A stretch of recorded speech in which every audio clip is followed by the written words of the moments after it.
Imagine being remembered for one night of your life, when in reality, that night didn't even happen the way people think. This is the real story of Paul Revere, silversmith, spy, economic saboteur, and industrial pioneer. Paul Revere wasn't just some random guy on a horse. Born in Boston in 1734, to a French immigrant father and a Boston-born mother, young Paul grew up bilingual, English and French. That skill? It later made him an undercover messenger for America's earliest intelligence network. By trade, he was a master silversmith. He crafted elegant silverware, but also surgical tools, military gear, and even propaganda engravings mocking British officials. He knew that images could stir rebellion faster than speeches. Here's something most people don't know.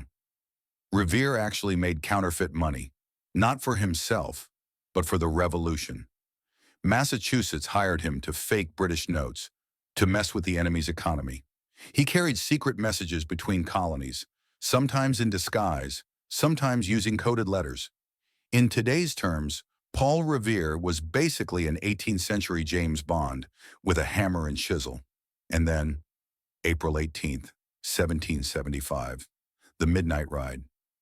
Most people picture Revere galloping through the streets shouting, "The British are coming!" Wrong. He never shouted. That would have been stupid. British patrols were everywhere. Instead, he quietly knocked on doors, spreading the warning in hushed urgency. And here's the kicker. He didn't even finish the ride. He got caught by British troops, questioned at gunpoint, and let go, without his horse. It was another rider, Samuel Prescott, who carried the message all the way. Revere's story doesn't end there. After the war, he built America's first large-scale copper rolling mill. His copper sheathing protected U.S. Navy ships, including the legendary USS Constitution. Thanks to him, American ships dominated in the War of 1812. Paul Revere wasn't just a man on a horse. He was a craftsman, a spy, a propaganda artist, an economic saboteur, and a visionary industrialist.